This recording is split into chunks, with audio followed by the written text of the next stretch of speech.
avec la guerre de Yougoslavie dans les années 1990. Et aujourd'hui, nous avons redécouvert la guerre en Europe avec l'Ukraine.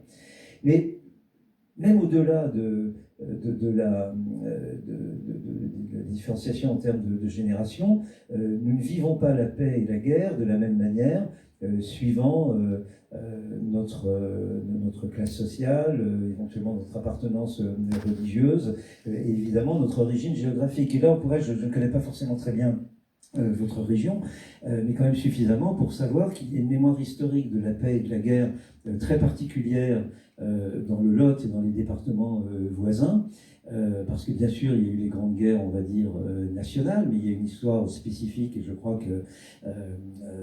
qu'Ormundi en est un bel exemple si on s'appuie sur la conférence que nous avons entendue hier. Il y a une histoire singulière, une histoire de terroir de la résistance par exemple, et de l'occupation allemande.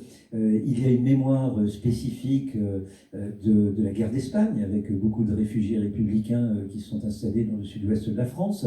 Il y a une mémoire spécifique et très crivée de la guerre d'Algérie, avec les appelés, avec les pieds noirs, les rapatriés, comme on a dit, avec également des populations d'origine algérienne qui n'étaient pas forcément du même côté de la guerre d'Algérie.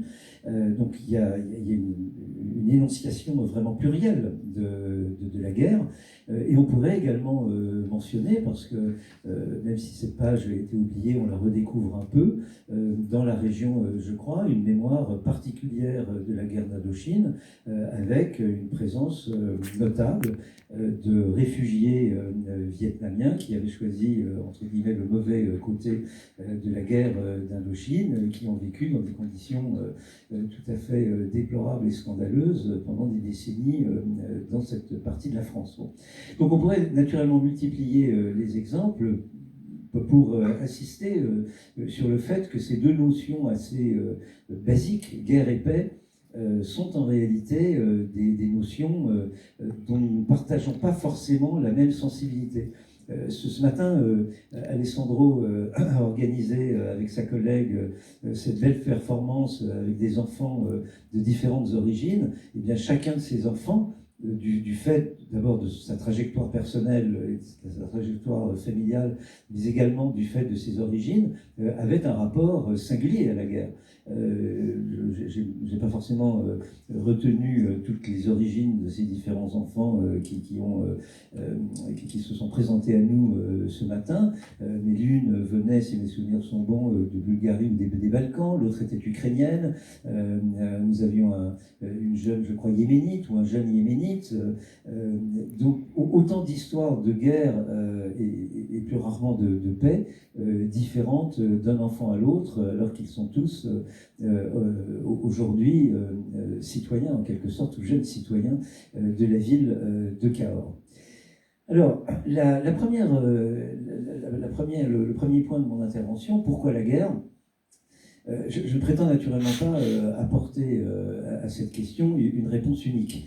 Et il y a des guerres qui ne correspondent pas ou qui ne correspondent pas entièrement au paradigme que je vais vous proposer. Il me semble que la plupart des guerres que nous connaissons aujourd'hui, et notamment de ces guerres qui nous amènent de très beaux enfants à Cahors, sont des guerres qui ont une origine, au-delà de leur diversité, qui ont une origine commune, et qui nous renvoie à une grande séquence historique qui nous travaille encore, dont nous ne sommes pas sortis, à savoir le passage d'un monde d'empire à un monde d'État-nation. Si vous prenez le monde au XIXe siècle, il est très largement dominé par des empires.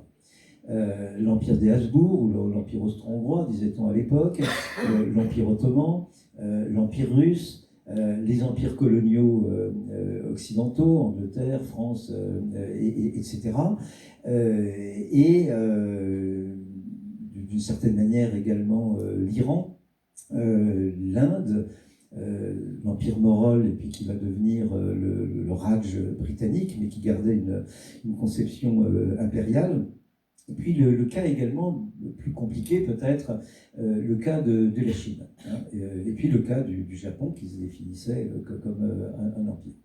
Et aujourd'hui, évidemment, on peut continuer à parler d'empire, on en reparle aujourd'hui beaucoup, à mon avis, à contresens, c'est pour une raison que je vais indiquer. On parle d'impérialisme, mais je crois qu'impérialisme, c'est différent d'empire comme forme de domination politique. Et alors, nous sommes plutôt dans un monde d'États-nations. Et les États-nations prolifèrent. Vous avez encore aujourd'hui des nations qui tapent à la porte de l'ONU, comme par exemple le Kosovo, et qui veulent être reconnus comme État-nation. Et aujourd'hui, la seule forme légitime de domination politique, en tout cas la seule forme reconnue internationalement, c'est la forme de l'État-nation. Donc au fond, en un siècle et demi, nous sommes passés d'un monde d'empire à un monde d'État-nation. Et ce qui est important, c'est le passage, parce que les deux formes peuvent éventuellement se superposer. Elles se superposent aujourd'hui encore. Cela a été montré par Béatrice Hibou, qui est dans la salle à propos du Maroc, qui est à la fois une forme de domination impériale et une